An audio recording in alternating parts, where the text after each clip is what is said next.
everybody. Welcome to Super Dope Plus Ultra. Plus I Ultra. am Kelly. I'm Kyle. Hi, Kyle. How are you?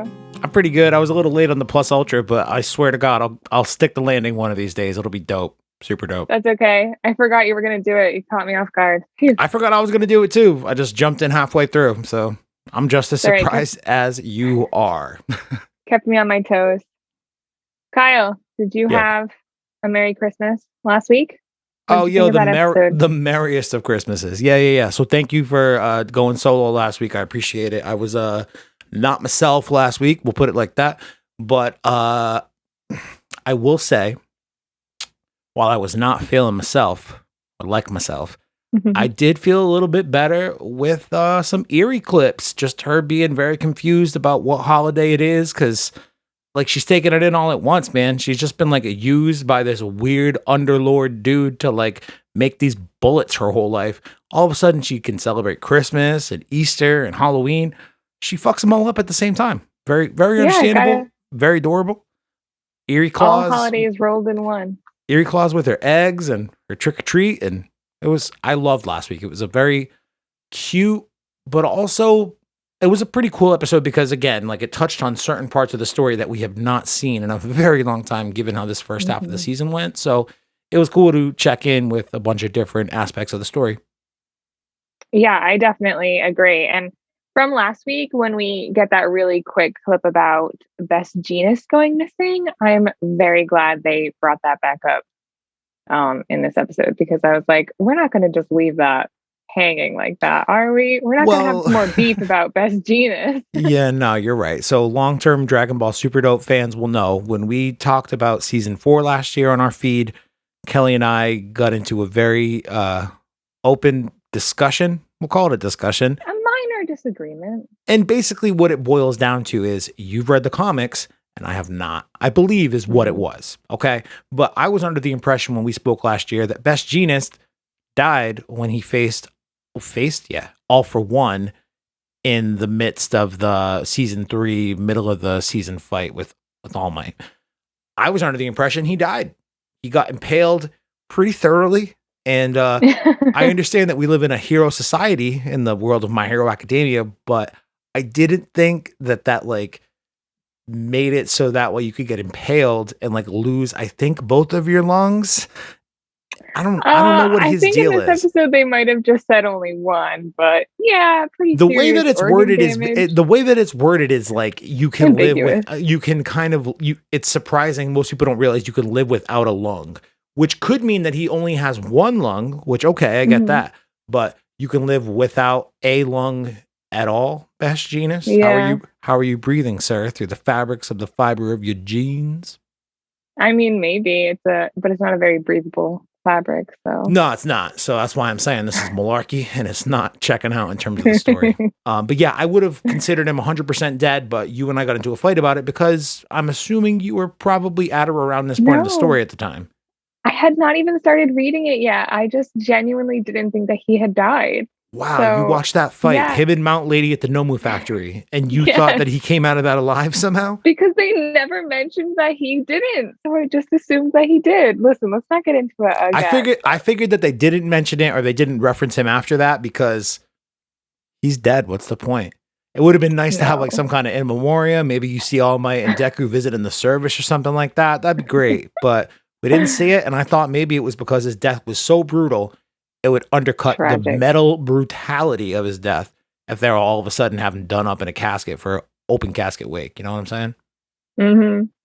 Well, we had been in a fight about it, so when he came back to life, I felt very gratified. So reason, and I think the reason you bring this up is because not only did they mention him last week about being missing, quote unquote, but the first scene of this episode 102 off to Endeavor's agency. We get a little bit of Hawks doing the double, dare I say, triple agent thing, maybe, but also Best Jeanist ties in at the end. So why don't you pick it up for me there? Because I don't know what the hell's going on. You understand. I don't. Kinda. All right. So, we start this episode off with Hawks. He is on the phone with Dobby. And it seems like Dobby is still thinking that Hawks is suspicious, right? He's like, we got off on the wrong foot. Like, you set me up against the number one hero. Like, what the heck was that? And Hawks is like, no, no, no, that was a misunderstanding. You just didn't trust me. So then I didn't know what was going on. Like, I just want us to be clear. I want us to be on the same page. And Dobby's like, all right, well, let's do this again. And don't, like, he's basically like, don't screw it up this time. Like, pick a different hero. I mean, for all the And heroes for Hawks to have picked, it's like Hawks is the number 2 hero now. He's like, only one guy yeah, better than me, and that's the guy I'm bringing. What does that say about right. Hawks as his potential as a double agent? I don't think it says anything positive about it. Just throwing it out there. Me too. I was like, maybe instead of like, don't pick top five, like go hustle that washing machine hero because no one will miss that guy. You know what I Washa, mean? washa, Like, washa. You fucking hate that washing machine. I do. But she I is have a at her, I grudge. think it's a she. I think she's at her around number 8. So yeah, that'd be like primetime suspect. That would be a great way Right. to both throw the League of Villains off of our trail and satisfy Kelly who hits that washing machine fuck. Exactly. I mean, it just checks all the boxes. Like, why would you go, okay, I can't pick the number one. I can't pick the number two because that's me. I'll just go for the number three. What's up, Best Genius? How you doing? Yeah, Surprise, that's I'm at right. your He would house. be number 3 now, even though that he's quote unquote missing. I don't think he's actually active in hero work. Yeah, number 3. Like what? This guy's the worst. Why would you pick number Well, 3? Like we just talked about. Go outside the top 5, dummy. that's what I'm saying. I'm like, don't, what are you talking about? Like, don't be so obtuse. And the thing is that I think that this episode, it said a few weeks earlier. So I think this is before he goes missing. Tell me if I'm wrong. Like, Best Genius is like, yo, why are you at my apartment? You never show up to That's a see great me. This point. is weird. And he goes, oh, like, I just came to say, hey, like, when are you going to start doing hero work again? And he's like, oh, really soon. I'm about to start going out there and reform some bad guys. Nope, no, you're not And getting the he has sack, bitch. yeah, he's got his like giant feather. And then you see him jumping away with a duffel bag. You think that Best Genius is in the duffel bag, right? So I didn't, honestly, I'm trying to think. When I watched this the first time, I think it was early on Saturday morning. I was definitely half asleep. I did Okay. not catch the premise. Like, I understood that Hawks was about to betray Best Genius with the feather behind his back and all that and being like, oh, hmm I'm sorry, man, blah, blah, blah, like to himself. But that scene where he's flying away, I know he's got a big old bag in his hand. I did not think that he could have stuffed a full grown man into it, but maybe he did. I'm like, did you do that little packing trick where you fold the jeans in half and then you roll them up instead of folding them so they're not so bulky? Like, do you have Best Genius in that bag? You're just First, hustling him out of here. First of all, you sound like a very experienced traveler. Second of all, can you do that to Best Genius? Like, I think that he still is a man within those jeans. He has no lungs. I mean, come on. See, you're subscribing to my theory now. Word, he could roll up like a motherfucking taco, a taquito, Fruit in roll up. fact. Yo, good one. Also, fruit roll Mm. up. Okay. So I watched it twice. Both times, I feel pretty sure that Best Genius is in that duffel bag, Is he and alive or dead? he's kidnapped. I don't know. It's Schrodinger's cat. I don't know. Kidnapped Is he implies or that isn't he's he? alive. Kidnapped implies that Kidnapped, he's I alive. think. Yeah, because I think he's supposed to go test out the Nomu, right? You mean like they're gonna make Best Genius fight a Nomu again? Yes, because isn't that why he said you have one more chance? Don't pick the number one hero. They're trying to like test these Nomus. Oh yeah, that's right. Okay, 100%. That could be it. So I think basically they were like, yo, Best Genius, sorry, you've got the shittest luck ever because you're against All for One, got destroyed. You know, you were like dragged back to life just to get kidnapped, and now you've got to fight more of these things. I think what this part of season 5 is about to teach me, and I don't know, I could be wrong, but I feel like what this is about to teach me is that I need to go back and rewatch pretty much all of season 3 and maybe the first half of season 4. Because if Get you some more think about, context. not even, I mean, for context for sure, but like, I need that context because even though the end of season 3, beginning of season 4, and season 5 don't seem that far removed, we've seen a lot of shit in between. And most of those things take place over the course of a very short amount of time with the 1B, 1A arc, but also the Chisaki Shie Hasaikai arc with Eri and whatever. Like, I can't believe I just said all those words. I don't know if I said them in the right order, but I tried. Even that, like, that takes place over the course of a morning. You know what I mean? Like, Yeah, that's true. I can't even tell you what the first half of season 4 is about at all. But I do wonder if there's like some additional Because there's context that no kind of, licenses? is that what it is? Was it? I I don't don't know, remember. man. I really don't. I can't recall. Yeah, you're right. Exactly. What this means is that we are due for a full rewatch. Rewatch.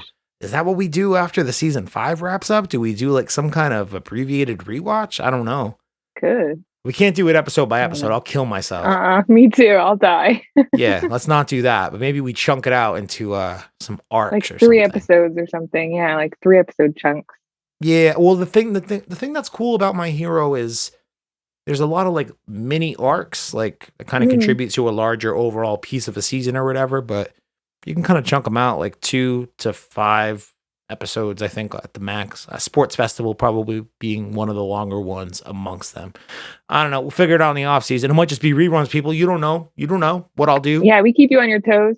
I don't know what I'll We're do like either. best genus. Yeah, exactly. Are we in that duffel alive? bag? Are we dead? Who knows? Are we in a duffel bag? Are we just missing? I don't know. All right. So best genist, probably in a duffel bag. Hell. Now, this is where I have to ask you a question. Oh no, don't ask. You don't want to know, Kyle. No, I kind of do though, because I feel like me and you could like we get up on the same soapbox right now. Are we? Okay. Yeah. So this is episode 13 of the season, right?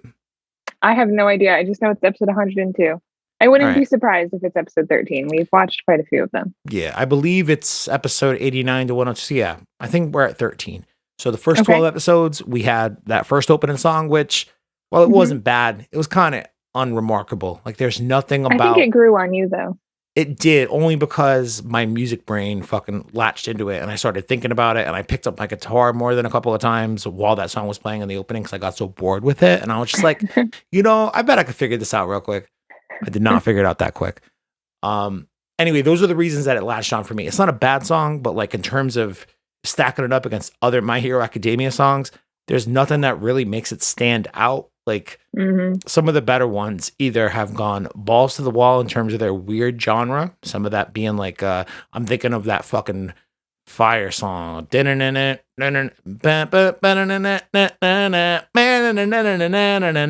there's a fucking techno sax that comes in. It's like, you know what I mean? Like there's like very genre driven shit that stands out to me amongst these opening songs. This one today comes from a band that I'm actually familiar with. This new opening song. Wow. Yeah. Wasn't the song called Merry Go Round or something? Oh, you know that it is. Merry Go Round by a band called Man with a Mission. So nice.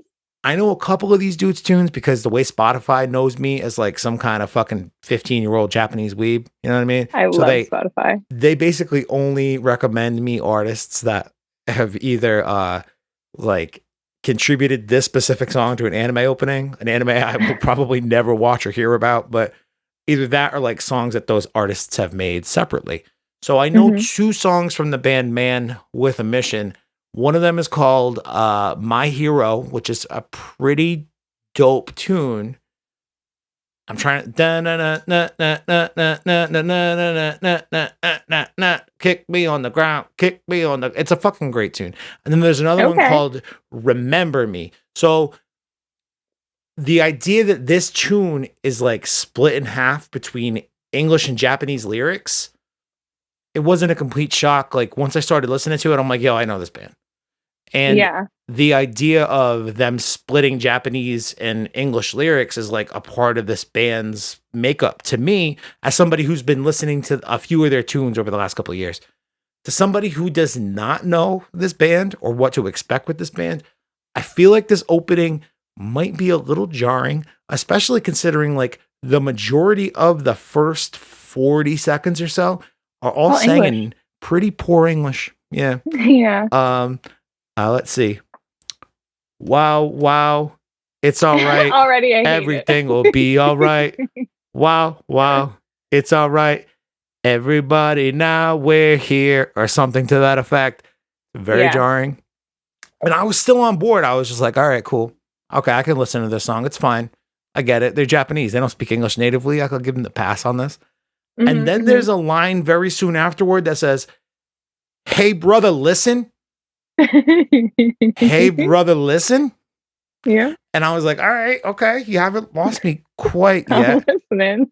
Fate can be hard-hearted. And I was like, yeah, I guess. Fate's kind of an asshole. Okay, you still got me.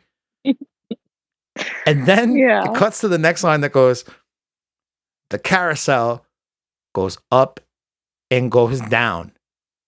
And I was like, what the fuck what turn No, did it I just doesn't. miss? Fate can be hard-hearted, but the carousel goes up and it goes down. You had me and then you lost me on the carousel, you dummy. It's a metaphor, Kyle, for life. The carousel runs around so fast. Now here's my problem. Yeah, Is that tell me. what this piece of this season is shaping up to be, and this is another thing that I think we would have talked about last week if I wasn't having a day, but it's kind of notable. I know through minor spoilers, I guess, that the way in which the story is constructed in the manga, it is kind of reversed of what we're doing. So like the next canonical thing in the manga is a very villain-focused piece of the story. So I'll keep it. Yeah. So everybody's been expecting that to be the next thing. Instead, we see kind of what comes afterwards with what happens with Deku, Shoto, and Bakugo going to hang out with Endeavor. So I think it's interesting that they made that switch in the first place, but honestly, I can't really comment more than that. But I do think that it makes sense for them to have done, given the movie coming out, I think at the end of August in Japan. I want to say August 26th for some reason. I could be, maybe That's it's my July 26th. birthday. Is it? August 26th? Did I just pull your birthday out of a hat? Yes, August 26th is my birthday. I'm a Virgo. Okay, so if it comes out on that day, I'll be so excited. It might be that day, but also fate just might have told me your birthday. I don't know. Maybe. Either way, that was a really fun surprise. My point is to have the show be centered around a thing like Bakugo, Todorki, and Deku finally doing like some kind of hero work together, which, let's be real, since the sports festival, we've all kind of been like, yo, imagine those three working together. Yeah. That's going to be so cool. They're going to be so talented. And now we're going to have the opportunity to see it under the supervision of the number one hero. All of that's super cool. How do you choose to introduce that to us? With a song about the fucking carousel going up and going down on a merry-go-round or whatever the fuck. Man with a Mission, yeah. You had a few other better songs you could have submitted. One of them is called My Hero, you dummy. Right. Holy Jesus. I'm so upset with the choice for this opening song. I had to get that off my chest. Thank you for indulging me in my rant. You're welcome. Honestly, Kyle, I listened to it twice because I watched this episode twice. And, I feel like sometimes people like judge anime fans that are like me, but I am such a skipper. I will never listen to this opening again, ever. I will never listen to it. I will always skip it. I'll figure out how many skips it is on my remote and I'll do it every time. And I'll get the first 3 seconds and I'll get the last 3 seconds because I don't really like most anime opening songs. I just don't really enjoy them. I did really like the visuals for this intro because, like you said, we get those 3 heroes and they are looking bam like some badass motherfuckers in this opening. So I am stupid about that, but honestly, Kyle, I just feel like they should pick one opening song and just use it for every single season because it doesn't make a difference to me. So I'll just skip it anyway. Well, what I'll say to you is you are very much of the Carlton school of anime watching, and I have a very deep personal problem with that. So much of the anime mood and setup and the experience, which is why I cannot binge watch anime anymore in my older years. A lot of it gets set up soundtrack. by the opening song, man. It sets a mood. There's a reason they picked this song for this set of episodes, Kelly Carlton. Well, I'm going to tell you something. They don't know shit about my mood. Okay. They don't know anything about what kind of mindset I need to be in for a show. It's very obvious. Well, Man with a Mission and the carousel go merry-go-round or whatever the fuck, they don't know shit either. Yeah, it's probably like 8 skips if it's 10-second increments. I'd imagine it's about I'm actually interested to hear the full version of the song because sometimes they massacre these songs so poorly for the openings to keep them short that it's like unlistenable. At the very end of the opening song, it was kind of good. It was like a little bit more guitar-y, kind of like a little bit more like rock. Yeah, it builds a little bit, but Man with a Mission, you have much better songs. I don't know if you made this call or the My Hero Academia committee at Studio Bones made the call, but either way, whoever made the call is a fucking idiot. It. Yeah. Yeah. Word. All right, well, we've ranted enough about the first 3.5 minutes of this episode. What do we got next? Yeah. Oh, so actually, my least favorite stuff that happens in this show ever is just like, Deku having like wholesome moments. I just never get into it. I don't know why. I don't mean to be I'm not doing it on purpose. I don't dislike Deku. I don't want him to have a miserable life, but like I just don't give a flying F about his New Year's Eve trip with his mom. I don't care. Like, so I don't know. They get to go home for New Year's for one day and he spends it with his mom and they watch them like dong the bells and like cry. They cry. That's the whole thing. Like, who cares? I don't care. I don't care. Sorry. Kelly, But you are glossing over some real important shit, and I'm actually kind of what? annoyed That he with got you. a letter from Erie? That's the only thing that happened. And everything is spelt so poorly. And this handwriting's, not the best. I mean, I know. I'm glad that he has fans and he's inspiring like the new generation and stuff. And this is his second little hero kid letter, but I don't know. I just don't care. They have the nice little flashback to So Deku lame. doing his spaz in the seat thing and his mom being I like, I don't have think to those are protect my. nice. You don't think that flashback, whenever they kick back to it, regardless of the context, isn't a heartstring tugger? You don't think that? Not really. What the hell, man? This is what I did I want to point out about know. this scene because I knew that you would feel this way. I do like that Deku like tries to chill his mom out from crying, and then they have this little Yeah. exchange, and they both cry and flood out the apartment. That shit's hilarious. That's What so funny. what I do have to point out about Deku's mom, though. Hmm. So Deku's 16, and that point where he's sitting in his chair watching his All Might YouTube, he's probably what, like maybe 4 or 5 years 4. old? Yeah. Yeah, I think so. What the fuck happened to Deku's mom over the last 12 years to make her go from that to what she currently looks like? Who's worried about her heart? She's foaming at the mouth. She can't take anything like that Deku brings home from school in Kyle, terms of a story. Like she listen, shrinks like a full being foot. a She puts mom on is like an extra hard 100 pounds. work. Dude, it's not like she blew up after she gave Deku birth or anything. She was like 4 or 5. He was 4 or 5 years old. She was still really tall. That, She do you aged think that like, that's where it gets hard? Kyle, dude, oh my she God, aged we 30 cannot ever. years over I the don't want to course of hear you 12. mom shaming. I don't want to hear you body shaming any mamas ever because I am a mom. Listeners, I don't know if you know this about me. I'm a mom. I have 2 kids. That shit is so fucking hard. I cannot even tell you. You think that I'm past the 4-year mark? This is not getting easier. It's getting harder. It's hard. When they were little, that shit was the easy stuff. I could do whatever I wanted. I barely even had to feed them. Like, I know that sounds messed up, but like, you know what I mean? You just run out with some Cheerios and it's fine. Now I've got to make them like real course meals and stuff. And like, you know what I mean? It gets harder as they get older, not easier. Don't you ever be mom shaming. Any mamas out there listening right now, I'm going to tell you, you look so good. And even if you don't think you look so good, it don't fucking matter because you are a hot mom and being a mom is hard. And don't listen to Kyle. He doesn't know what the fuck he's talking about. Next, let's move on. I'm so offended, Kyle. Dude. You know how hard it is to not put on a gazillion pounds? You know what kids want to do?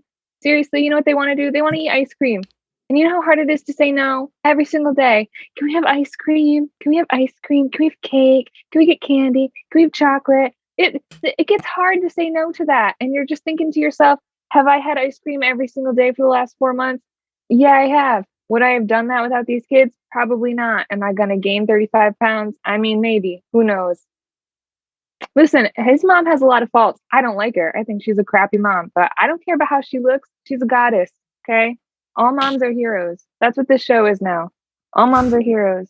This is awesome. I can see how red This your made me face is. so mad. We got Don't links in the even. show notes She to the shrunk. YouTube channel if you I want to found see a this gray rant in hair live the other time. day.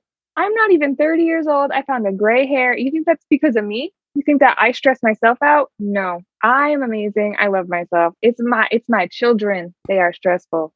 Okay. She's a single mama. She's probably stress eating. She's got a kid who's crazy. Her son thinks that he's gonna be All Might and he doesn't have any powers. She's probably in therapy. Okay. Like, what do you do? She's like, is it because his dad's not around? I don't know. She's at work telling her coworkers, like, I don't know what to do with this kid. What do I do with him? I don't know. I'm gonna have some cake. It's the only thing that makes me feel better. And you leave her alone. Oh my God. Kyle, I feel like, let's just move on. Okay. This whole thing was a mess. Who cares about New Year's Eve? Ringing in the ringing in the new year. But how'd she shrink a full foot in 12 years, you think?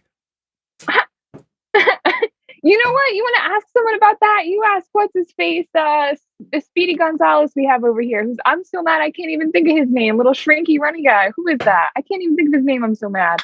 I don't know what you're talking about. The hero slip and that go, he goes with. slide and go, No. shit and go. No. What's that his name? Teeny tiny guy. Shit and go. Nana's. Who's Nana's like mentor guy? Who was that? El Torino. Gran Torino. Gran Torino. You ask him. El Torino. Whatever. El Camino. I don't know. You ask him. He shrunk 4 feet. Okay. I did. I asked that question a couple weeks ago. You didn't have a freak out like this. He didn't have any kids. I'm sorry. That was so uncalled for, Kyle. Anyway. That's like a full foot though. Like I don't know. I think she just has like a degenerative like spine thing, maybe. I don't know. An inch for every year he grows up. I don't know. Like, what do you do? She had a hard life. Okay, she's trying to pay the rent. She's trying to take care of her son. He's getting bullied in school. Like, I don't know. It's hard to maintain. Okay. This was hands down the best rant I've ever seen come out of your mouth. Up here because that's cool. I was nice and cool and calm and collected. Let's move on. We're off to the Endeavor agency. Okay. Great, good idea. All right, cool. But before we go, really quick, because I don't want to start talking about Endeavor and then go back to Hawks and then go back to Endeavor again. So let's skip just a teeny bit to Hawks. Okay, let's talk about Hawks again. He shows up at this like, I don't know, like hideout area with all these. I can't tell where it is. And that slide and go stupid hero is there. Shit and go. Yeah. That guy. And I don't know. This is like the bad guy's fortress. It's kind it looks like the Hall of Justice straight up. I thought this was where all the cool heroes hung out. Yeah, it was weird. And the slide and go tries to like act like he's in charge. He's like, yo, Hawks, where have you been? You can't just come and go when you please. Like, I'm a higher ranking person here than you are. And I'm like, excuse me? I find that very unlikely. You grimace shaded motherfucker with your roller skates. Get out of here, slip and slide. Who are you? And some shadowy figure with his MacBook over there, tells him like, you can say that you're more high ranked when you can get into all the hero center places like Hawks can and bring in all the micro devices he has to gather information. So we now know that Hawks has like some kind of crazy little computers etched in his clothes. Do you think? I don't know. They said embedded in him, which was weird. I think it's like in his wings and his feathers. Is it? In his feathers? I was like, that's a weird terminology. Embedded, like implants. Ugh, gross. Right? Gross. Science. So we just science. Ugh, hate it. I have a microchip now that I'm vaccinated. Anyway. 5G, bitch. I got the best reception. Nice. I know. If only I actually still have shitty reception, so that kind of stuff. I have terrible reception. If I don't have my shit connected to Wi-Fi, nobody can reach me. It's because you're in the middle of nowhere. You're on a farm. I live on a farm with some Farmer ducks. Kyle had a phone. Shotgun too. What's Dragon Ball? Farmer with a shotgun. That's what the Dragon Ball boys call me these days, and I don't like it. Oh boy, do you have a shotgun? Kyle with the shotgun? No, of course I don't have a fucking shotgun. If I had a shotgun, you think I'd be alive? Probably not. Christ. Next. Slip and slide. He's a dick. Keep going. Okay.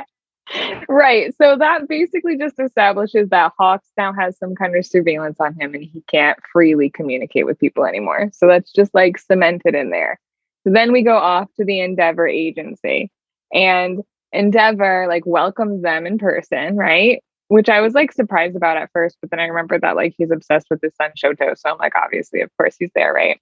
And he is so begrudging about it because he's like, welcome to the agency. Not like, I wish you guys weren't here. I'm just trying to have some alone time with my son, but he dragged you guys along. So I guess I'm just going to have to like train you too. I love that Shoto is so quick to tell his dad to basically shut the fuck up. He's like, hey man, you agreed to this? Don't complain. I love that he's so quick to punch back against his dad always. But like the fact that his dad's like, okay, I'm just trying to be your dad, Shoto, my bad. I'll drive your fucking friends to baseball practice. Okay, cool. Yep. You want to stop at McDonald's? We can get something at McDonald's. I'll I'm the make them cool fix the ice dad. cream machine. I swear to God, I'm the number one hero. They won't say no to me. For real. And I'm just gonna really quickly, I don't know how many like female listeners we have or maybe like gay men or whatever, but Endeavor in this episode is like daddy AF. No, they make him look so good this whole episode. This whole episode, I was like It's really because he into doesn't Endeavor. have I fire was screaming. eyebrows. Yes, he looks so good when he's like that. I'm like, And he he's needs got to be his like this more winter, often. like a winter Like jacket thing sweater. going. He fills that out so nice. I'm like, hello. I was really digging it. I'm not gonna lie. All right, guys, let's start keeping a ledger of all the times Kelly gets turned on by a cartoon. I mean, it's always so fleeting. They come and go, you know. So long as we make note of them for the ledger, all purposes have been served. It's not creepy. He's an adult. An Anyway, adult with like 15 kids. And how old do you think Endeavor is? I was thinking about that today, actually, because they do point out at the end of the episode that Hawks is 22, the boys are 16. Yeah. So how old do you think Endeavor must be? He must be like in his early to mid 40s, late 40s. I don't know. I think he's mid 40s. I was wondering what we decided All Might was, because I feel like they're about the same age. Yeah, I mean, All Might is Deku and Bakugo is We could just Endeavor. look it up, but like we would rather speculate. Dude, it's way more fun to just guess wildly than to get actual sourced information. Is. And if you think otherwise, start your own fucking podcast. How about that? Yeah, you guys, don't do it. Keep listening to us. Yeah, don't do it. It's not anyway. Midoriya, I think, is so funny because he kind of owns up to being a little bit intimidated by Endeavor. And alludes to like their first meeting when he was Midoriya was kind of a pushover, like when he was a new hero. He didn't know what he was doing. And so he was really intimidated by Endeavor. But I really like that Endeavor remembers Midoriya from that time. Like he had made such an impression that he even quotes him and is like, Shoto's not me, huh? Like throwing that quote back at him. I was like, oh my God, Midoriya, you made such an impression even back then when you were just a little weirdo who had to break all of his fingers to like do anything. So good for you, bro. Good for you, buddy. Look how far you've come. I'm very happy you pointed it out because this was probably one of my favorite exchanges because Bakugo starts off this whole thing with being like, oh man, seeing you up close, you're so fucking cringy. Yeah. And Deku like says his thing and you know, even though Endeavor responds back to Bakugo being like, wow, this delinquent's your friend, Shoto, what the hell? When Deku speaks up, pick better people, you dummy. When Deku speaks up and introduces himself, he just looks at him, just glares at him. And honestly, leading up to this, that was the only thing on my mind. I'm like, I wonder how he's going to react to seeing Deku. The last time they really had an interaction, Deku was yelling at him backstage at the sports festival about like how to not treat his son the way he's been treating him and all that. Even though it's... Yeah, don't be a shitty dad. Yeah, even though it's like little break your fingers Deku. Like he's not even the Deku that we've been fucking around with the last 2 seasons who whoops a bunch of ass. Yeah, seriously. That was like barely understood his own quirk, Deku.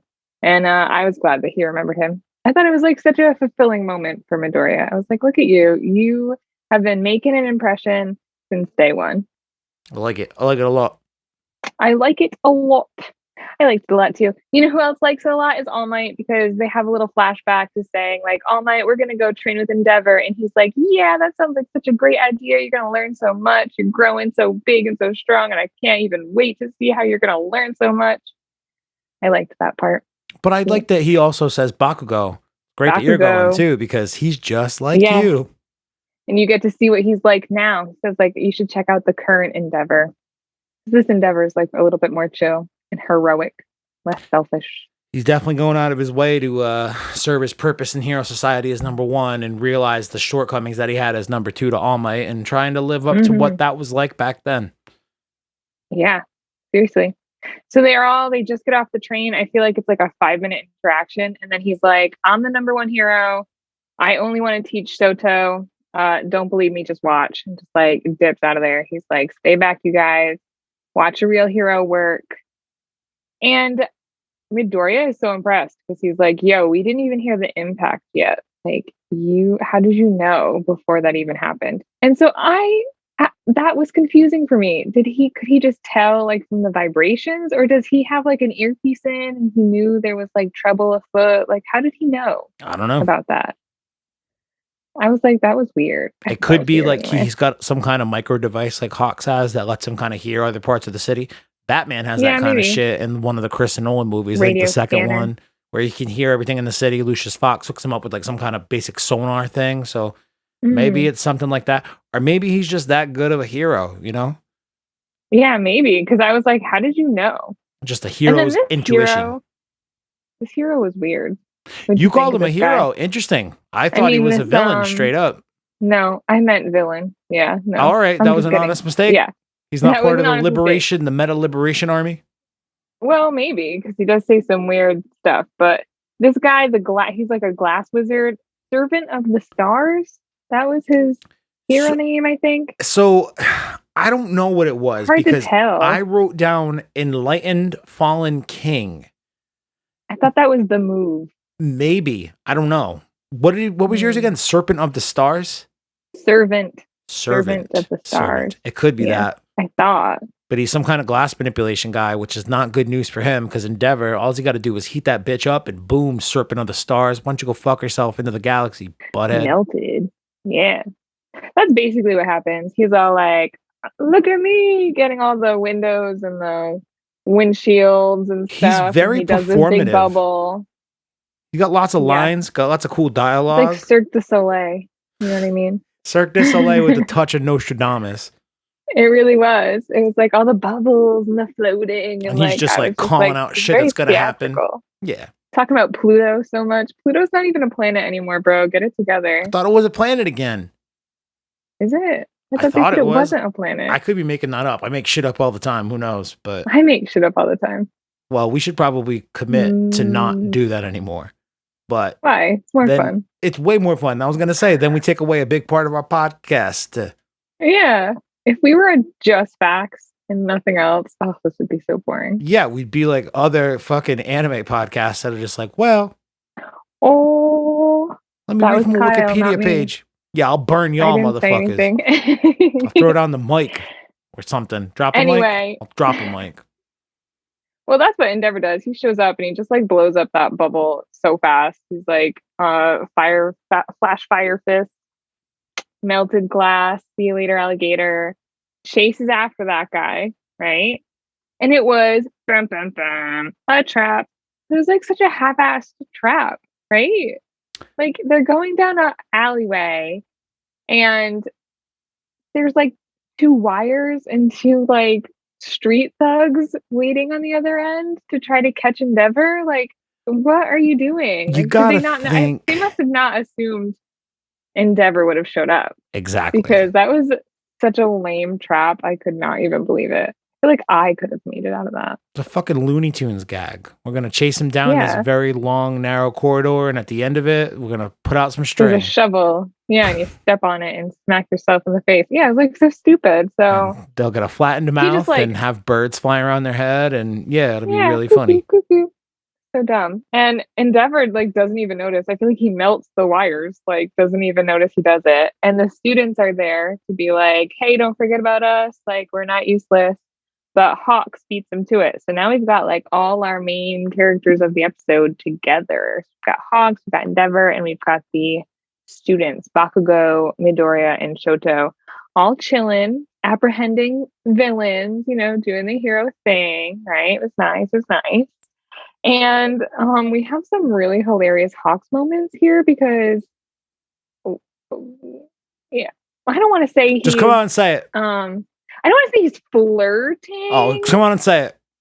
With Shoto, exactly. But he is like, "Oh, Shoto-kun, like, hello, nice to see you. How you doing?" Like, I don't know. I feel like he was putting on some moves there Nah, a little bit. Hawks does that shit regardless. He's always putting on airs. That's just how he is with everybody. That's true. What I think I is still thought it was notable, a little funky. whatever. What I think is notable about that interaction is not how Hawks addresses him because it's basically the number one's son. You know what I mean? Like That's true. that's I the guess, president's yeah. kid. You're talking to the first daughter or whatever the fuck, except his name's Shoto, and it's a dude.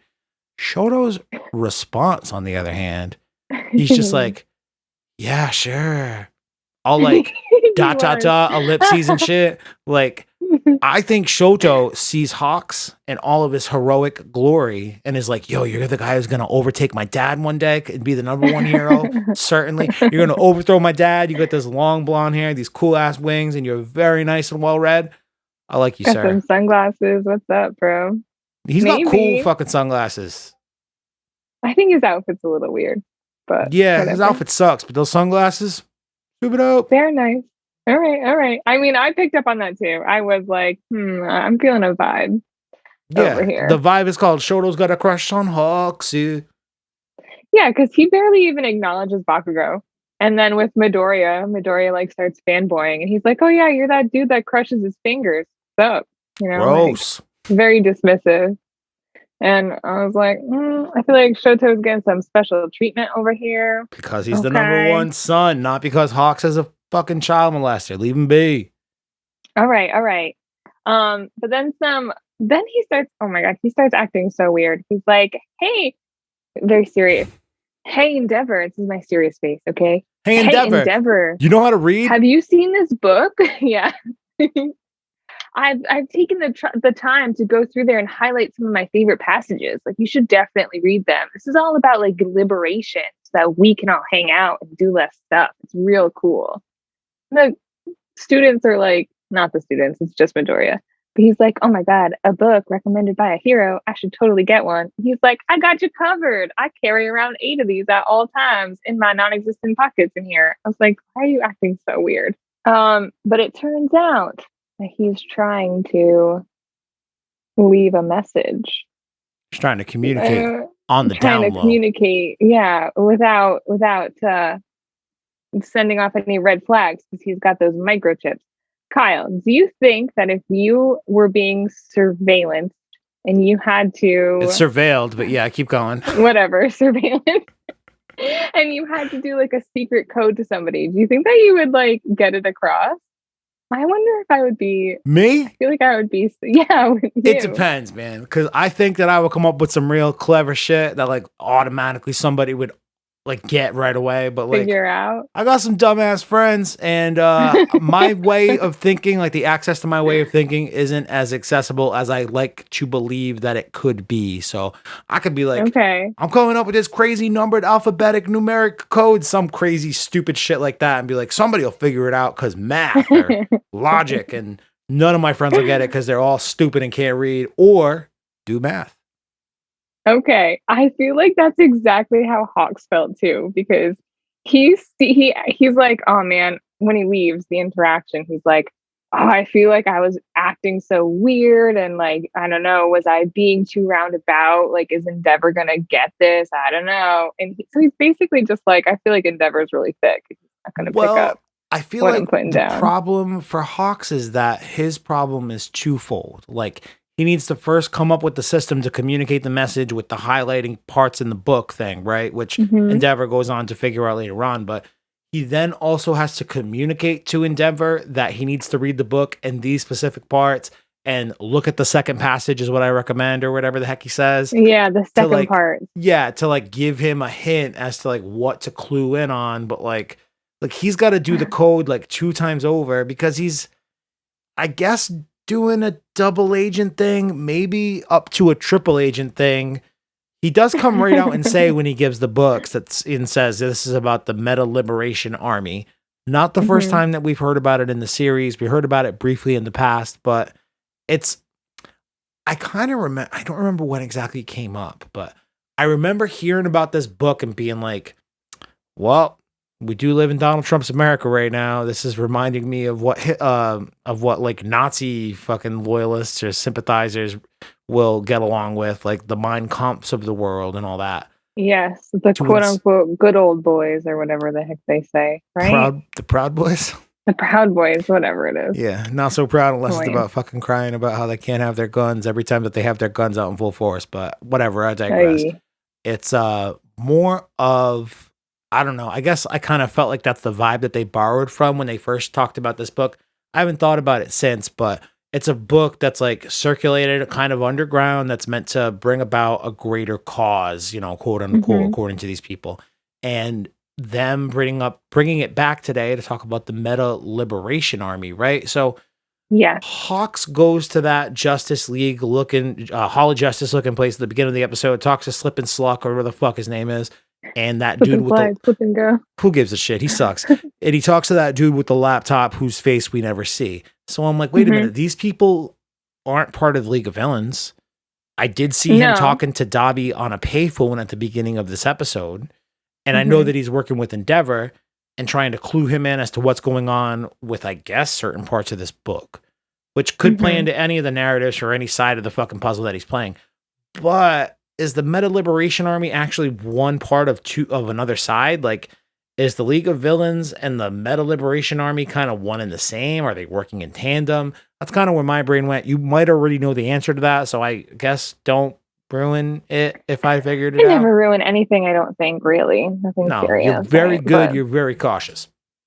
I mean, it just does seem like Hawks has got his feathers in a lot of pies right now. You know what I mean? Because it did feel very separate. Like, the thing with Dobby felt very separate from this thing with the slide and go hero, which feels very different from his interaction with the Hero Commission when he was like telling them like, oh, I'm being watched, we can only have coded messages.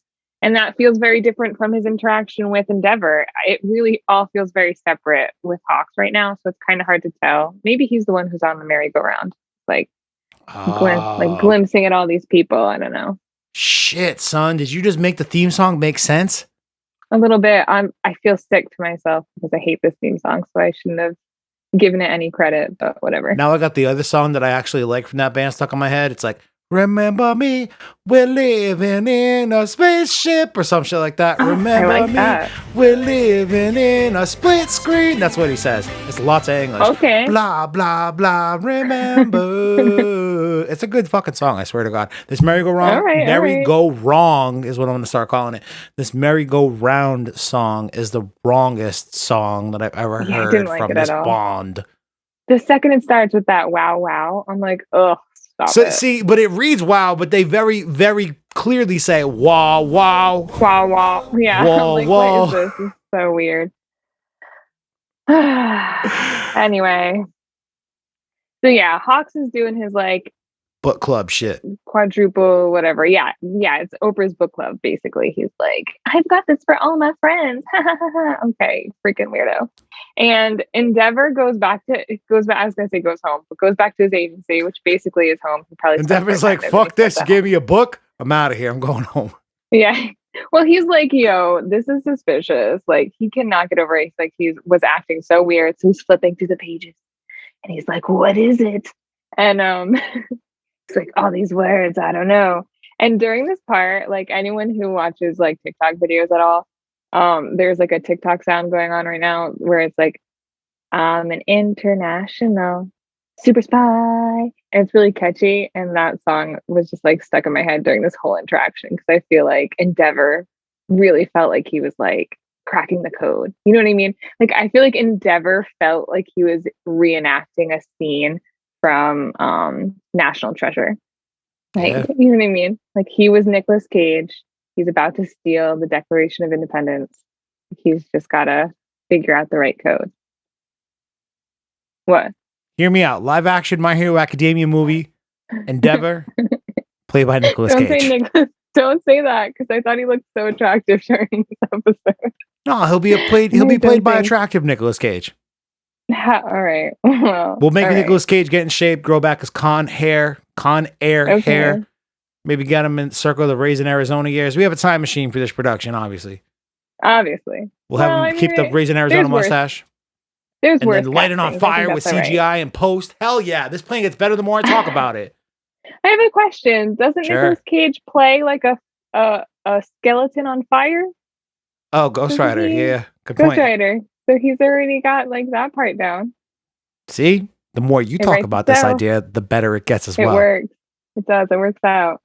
Well, he's like doing his little like gotta crack the code stuff, which I would dream for something like that to happen to me. Like, I don't know, like a secret code. I would never break it, but it would make my life. Your lifelong dream is to solve the Da Vinci Code or some shit. Yes, seriously. Like, I don't know. I'll like start making them up. That's why I'm like befriending crows and shit. I'm like, my life is so boring. I need some adventure. Oh, that's right. We did have some great positive reception to your murder of crows in the Discord. We're all convinced Yeah, you're definitely going to murder somebody in the next 3 to 5 years. How are your crows nice. doing this week? I don't know. I started trying to feed them dried cat food because I got a different brand and they like dried cat food, right? And I don't know, like one of them I still see from afar, but he hasn't come to eat the food, and the second one doesn't come around anymore. So Yeah, so um, basically, I'm in trying not to feel like I was rejected, crow speak, what that means broken is up. this Yeah. bitch got the wrong brand of cat food, but will still hang out Right. within proximity to see if she Hmm. realizes the mistake and the error of her ways and goes back to the Or old cat not. food. Yeah. So I'm gonna see. I'm gonna keep, trying to bribe him, and we'll see what happens. Can you still see me? My phone did a weird thing. Yeah, but I see you again. Okay, good. Um, Zoom takes up a ton of my battery. I'm at 20% right now, which is crazy. And it was Sheesh. nearly 100 when I started. I know. We're doing Crazy. great. We're doing great. Yeah, we're good. We're at We're 51 almost done. minutes. So yeah, we're wrapping it up. So Book literally clubs. Endeavor is like the second part. Oh my God, it's a code. The enemy is like, how they spelled it out so slow. It really gave me the impression that he didn't know how to read. I'm like, I could picture him saying it like the enemy. Like I just like pictured him spelling it out so slowly. You know what I mean? I was like, okay, don't try too hard, Endeavor. It's okay. Like everyone loves you for your body, not for your brain. It's fine. The enemy. And enemy. Like I swear, I was like, it's okay. Don't hurt yourself. Today, Junior. Well, but then this ends up being like a crazy ass reveal. So the enemy is the Meta Liberation Army. Okay. They have over 100,000 members, and they're gonna attack in 4 months. Like, what?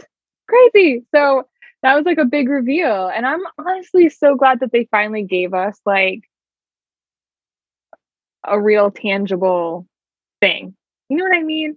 I feel like everything in the story so far has been pretty ambiguous. Like this whole season, it's been like, oh, like, and that, Midoriya is gonna get some new powers, but like, which ones? And it's gonna really get this to work. I don't know. And it's like, where's Shigaraki? I don't know. And it's like, Hawks is a double agent, but what is he doing? I don't know. It's been like He's all a this weird, butthole. ambiguous stuff, right? And now we know. All right, we've got an enemy. We have this Meta Liberation Army.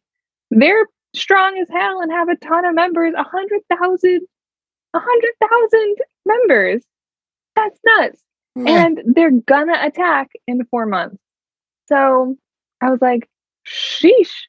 Okay, Hawks. All right. You look at you saving lives and doing this double agent thing and doing it well. Good job. It's very proud. Doing it and doing it and doing it Doing well. it and doing it well. Yeah. I'm pretty excited to see what That's this crazy. materializes into at the end. I guess it wouldn't be the end of this season. 4 months time. It's a We long could, way. yeah, seriously. Like we just got through the first year of canon time and through Yeah. 5 seasons. We might not see 4 months from now until For a like long season time. 7, Yeah, I mean, really and truly think about how the first 10 episodes of this season was one morning. Yep. So yeah, we probably have quite some time to go. We got some stuff to work through. Yeah. I'm excited for it though. I'm definitely excited for this like Endeavor training arc. I mean, the next episode is called One Thing at a Time. And we did see really briefly in this episode, but it looks like we'll see more of it next episode, like the sidekicks from Endeavor's and agency. We get to see, it seems like we're going to see quite a bit of action with Todorki and Bakugo and Midoriya, like really learning from Endeavor. So I'm super excited. I think it looks like a great episode. I'm pumped. One thing at a time, which is basically going to be the motto for probably the rest of this season and maybe next season. Because now that they've set the expectation that this big, I don't want to say, I guess I do want to say villain attack, but this Meta Liberation Army attack is coming in 4 months with 100,000 strong. Now that we know that that's out there and that's what's kind of hanging in the balance 4 months from now, it's like, we're just going to continue to ask ourselves, like, when do we get there? So, right. in the meantime, one thing at a time. I guess, is what we have to do. Super quick, because I forgot to mention it when we got to this part, but I want to make a quick little corrections corner for Kyle and I. It's kind of a small thing, but I noticed it during this episode. I don't When correct shit about myself, okay? What do you got to correct about yourself? I'm correcting. All right, fine. I'll just correct it about myself. But I know you wrote this down too. You're Okay. right. So when Hawks sees the students again in Endeavor, they say to him, like, oh my gosh, hey, how is Tokoyami? He's with your agency training. And he's like, oh yeah, he's with my sidekicks, like, because I'm so busy. But he calls him Tsukuyami again. And I got so mad because I'm like, yo, this is the third time Tokoyami is with your agency. And this is now the second time that you have said his name wrong. And I was so mad that I wrote it down and I Googled it. Because I was like, this son of a bitch can't even remember. Like, you guys are birds of a feather. You flew him. You flew him in the air, and it was so tender and beautiful. You taught him how to fly. Like, remember his name. I was so mad. And it turns out, Kyle, that you were wrong. Yep. You were correct, of course, but I was incorrect. I was wrong because apparently Tsukuyami is Tokoyami's hero name. First of all, stupid fucking hero name. It sounds just like your real name. Obviously, I don't know Japanese, but I shouldn't have to learn Japanese to be able to tell you that your fucking name sounds like just like your real name, you dummy. Yes, I had the same thoughts, but apparently we're wrong and they were right. And so I apologize for that. My bad. And in all honesty, that kind of does make me think a little bit differently about Hawks, because I thought that they did this, because this is like the third time I think that the dude has referenced Tokoyami as Tsukuyomi, and I'm just like, dude, learn his name. What's wrong with you, you arrogant piece of shit? Why is this part of your character? Cool hero. Yeah, except that he can't remember everybody's name because he's way too cool for school, and that's what I've been thinking about him the whole time. But it turns out he respects Tokoyami so much that he refers to him as his hero name and not his like common name that his classmates refer to him as, because he has that much respect for him. He refers to Tokoyami as his hero name, which, by the way, I'm not going to say because it's a stupid fucking name that sounds way too similar to his real name. I'm not going to say it, but it's cool that Hawks does. I agree. I feel reformed. I felt so bad about it that I just had to come on here publicly and rectify my mistakes. So sorry about that. Great job, Kelly. I think we all forgive you. That's our corrections corner for the week. No reviews this week. So I was looking at Apple Podcasts before we met up today, and like a bunch of people have rated the podcast, like about a dozen people or so. And only a handful of them have left us actual written reviews. So if you've got time to hit the stars, just leave us some goddamn words and I'll read them. Leave us really big, long, hard words and I'll sound them out like Endeavor did that book from Oprah's book club today. If you have a lot of time, you could make like a coded message in the review and have it be every second letter spells out the review, Better be worth it at the end of it, though. Also, I'll make Kelly read that shit. This long review, and when you do every second letter, it's just like, this show sucks. I would be furious. That's exactly what it would be. Yeah, for sure. All right. So if you want to leave us a review on Apple Podcasts, that would be very helpful. That's how other people find the show. It helps lift us up amongst the Apple rankings. This show is much smaller than Dragon Ball Super Dope, which I guess I was thinking about it the other day. I'm like, I'm kind of old, but for Dragon Ball, I'm the right age. You know what I'm saying? Nice. So I don't know. We'll see what happens. But this has been a very fun first season for us to dedicate to My Hero Academia for this podcast feed specifically.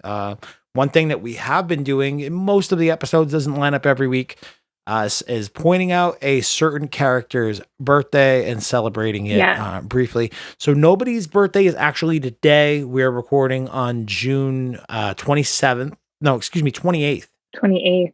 The birthday this week, even though it doesn't necessarily line up, for tomorrow, June 29th, my favorite Cancer in the world, and I'm sure it's a Class 1A as well, Denki Kaminari. Charge Bolt himself. So, Charge Bolt. I always appreciate how dumb he is, but also how broy he is and how much he kind of rounds out that Three Musketeers thing that Bakugo, Kirishima, those two boyfriends got. They need a third. His name's Denki Kaminari. I think of the little group, he also has like kind of the more boyish charm kind of look to him. You know what I mean? I feel like the others look really like, I know that Kirishima is like a sweetheart at heart, like a really nice guy, but his looks are very like jagged. I don't Yeah. know. I think that Kaminari Rigid. looks like really sweet. He looks like a sweetie pie. He got a big round face. Mm-hmm. And then when he does his power and like gets his brain all fried and shit, his face like swells up and he throws out and he's like drooling and stuff. Yeah. Hey. Yo, yo, Hey. yo. He's the best when he's like that, I think. Being in some of these Facebook groups the last few months, trying to promote the show a bit here and there, I've noticed that there is a very large contingency of fans that automatically ship Dinky Kaminari, not with Shinso, like we suspected several weeks back, but actually with punk rock lesbian chick who I would have assumed was a punk rock lesbian chick, Jiro, but I guess she, according to these fans, is in love with Denki Kaminari, that fucking idiot. She's way too smart for him, dude. I don't understand. Kyle, listen. I told you once and I'll tell you again. I think everyone's gay. I just think everyone's gay. I don't know why. I'm like, oh my God, Denki and Shinzo, like everybody so in the world, or like every character in My Hero Academia? Most fictional characters, I don't know. Like, I don't know about most people in real life. I don't really hang out with that many people in real life, but I just always assume everyone's gay. And so, like, I think that Jiro and Momo, I'm like, oh my God, yes, like that's the spice of life. And then like Denki and Shinzo, I'm like, oh my God, doesn't get any cuter, right? But I can see why people put the two of them together. I think that canonically, like in the show, canonically, however the heck you say it. Good job. You I think recovered. that the show, what did I say before? Canonically? No, what are you talking about? The surveillance? What did I say? Surveillance?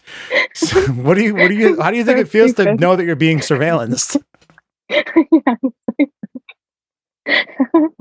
hope I'm not being surveillanced. The FBI guy is like, oh, you are. Dumb. Yeah, no, your fucking FBI agent is shaking his head right now, being like, I wish this girl would get a dictionary. Girl needs a dictionary. For real.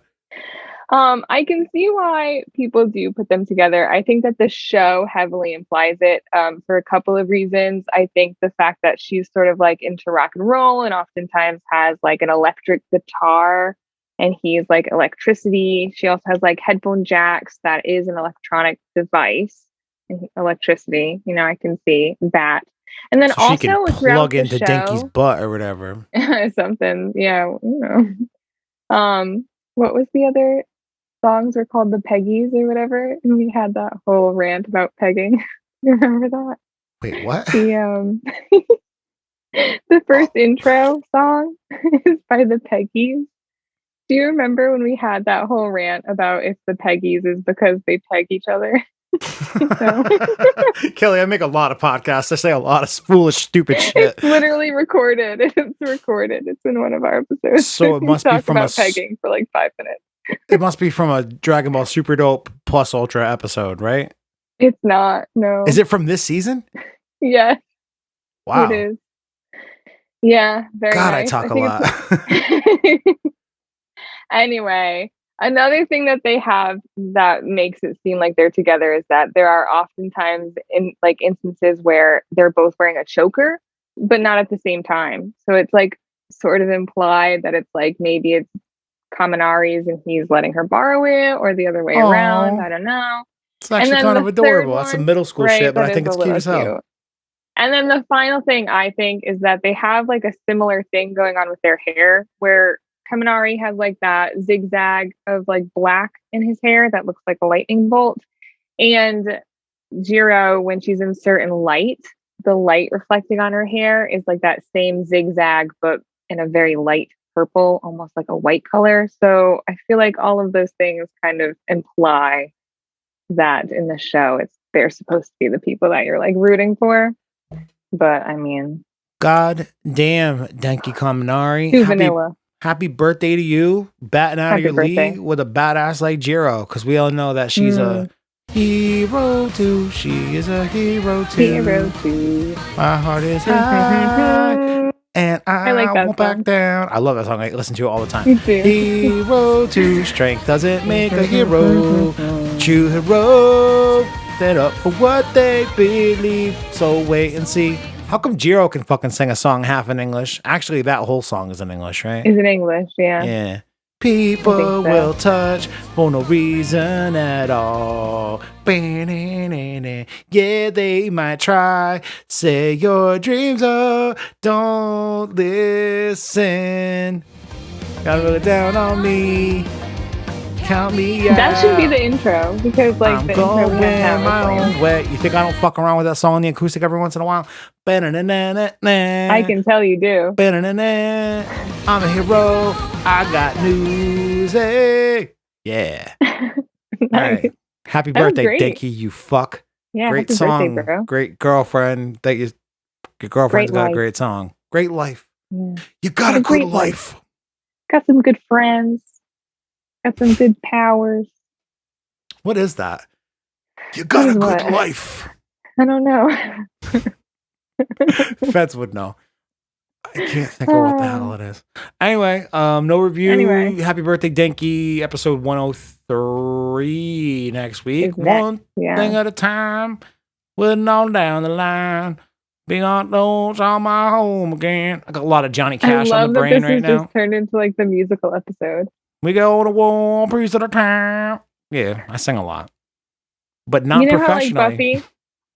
You know how Buffy the Vampire Slayer had a musical episode? Are you sure that you are ready to talk to me about Buffy the Vampire Slayer musical episode? I don't know I don't know if you were aware of the can of worms that you were about to open.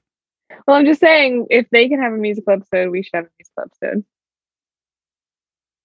You're very lucky the fucking sheet music, the Buffy the musical, isn't in this room. It's in my living room. I know all the words to it. I can do every part. I don't even like season 6 of Buffy. It is mostly not that good, but the musical episode is one of the greatest episodes of Buffy ever made. Yeah. When I was a child. So I think that came out when I was like in the 7th grade, probably. That shit aired on TV and we taped it on VCR. I mean, VHS. And we liked it so much that we hooked that VHS player up to our computer Dora with a CD burner. And we were listening to Buffy the Musical on CD the next goddamn day. Nice. I still have that. God, that was I actually know I probably know all of the dialogue to that episode, or at least like fucking 13, 14, 15-year-old Kyle did. But I still definitely know all of the songs word for word. I can't believe you taped it on a VHS. Yep. Dude, the fucking musical didn't actually come out on CD until, I don't remember if it was after the series ended or after that season ended, but it was a long ways. And then a couple of years later, they came out with the sheet music. Obviously, I own it. Obviously. And I've played several songs. I like to be Giles every once in a while. I'll be Spike. I'll fucking pretend to be Tara, sing songs about eating out chicks under a tree, being a lesbian. I don't care. Nice. I've watched Buffy a lot in my life. You guys want to do a Buffy podcast? You're not ready for my Buffy pod. All right, we're going to wrap it up here. No, I'm not ready. Yeah. No, you're One not. thing at a time, at all. One thing at a time. That's right. That's how I got on this. One thing at a time was a Johnny Cash. One piece at a time is a Johnny Cash song. I'm doing this Johnny Cash project thing that I'm not ready to talk about publicly yet, but a lot of research about Johnny Cash is happening. And I always thought it was weird that he wrote the song called One Piece at a Time, which is effectively about working the assembly line at like a motor plant in Michigan. And he steals a car one piece at a time over the course of his entire career there. And I was like, that's a weird fucking song for Johnny Cash to have sang. Like, I guess it isn't, but like it's a gimmicky kind of song. It kind of fits in with like some pieces of his niche or whatever. But then I learned today that he actually did work the assembly line at a factory in Michigan for a minute and a half when he was a kid. Well, not a kid, but moving around the country trying to get fucking sober or whatever with his wife and 3 children. Anyway, I'm not going to tell you anymore about that Johnny Cash shit because it's a secret. Okay, gosh. If you enjoyed my singing and Kelly's recap of what cartoon we watched today. Asking me. Oh, you enjoyed my singing? I did, yeah. I liked it. I thought you were asking me, so I was like, yeah. No, my bad. I think I'm doing a call to action. They call it in the industry. Oh, there goes my battery again. Wow, I'm gonna have this at like 100%. We are going. You could just always plug it in next time too. No, we're doing good. We're doing good. So true. So, yeah, if you enjoyed my songs and Kelly's recapping about a cartoon that I think was called Boku no Hero Academia, make sure you rate and subscribe Is wherever that you what get it's called? podcasts. It's called My Hero Academia in English, but you know me, English. I'm a cultured man. I'm a man of the world. I say shit in funny accents because I think it's funny. So, I'll say things in Japanese as well if I know the proper words, which in this case would be Boku no Hero Academia. So, Boku no Hero Academia. if you enjoy our coverage, make sure you rate and subscribe wherever you're listening right now. YouTube, Facebook. Facebook? We have a Facebook page. Links in the show notes. We We have a do? Discord that you can jump in and talk Oh my shit. gosh. But yeah, Apple Podcasts, you can leave us a review. I'll read it. It's very important for podcasters. Help us out. Spotify and blah, blah, blah, blah, blah. We'll talk to you next week. Kelly, you have any parting words for the peeps? No, see you next time. That's all. Word bird. See you next Tuesday. Can't believe I almost didn't say it. I'm glad that you remember it because honestly, did you say it last week on your solo? I don't remember. I don't know. When we got to the end of that episode, I like really flagged because I realized that you tend to do all of the closing stuff. And I was like, shoot, I've got to say closing things. What was notable about your solo episode last week? First of all, great job. Thank you again. Thank you. But my favorite part of the solo episode last week was when you got to that part and you were like, I miss Kyle. And I was like, oh, you miss Kyle. I don't think you actually said those words, but you did. Okay. I was like, oh, Kyle does this part normally, and I totally forgot. I knew what you meant, Kelly. Gosh. Yeah, I said it in not so many words because you know me, I just like can't do that stuff. Ugh, gross. Me and you both. But gonna raise my hand with the peace sign. Gonna go and sing some Buffy.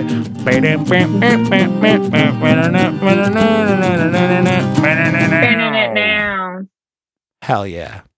Hell yeah, it was good to have you back, Kyle. Ah, man, I don't want to do this shit by myself again.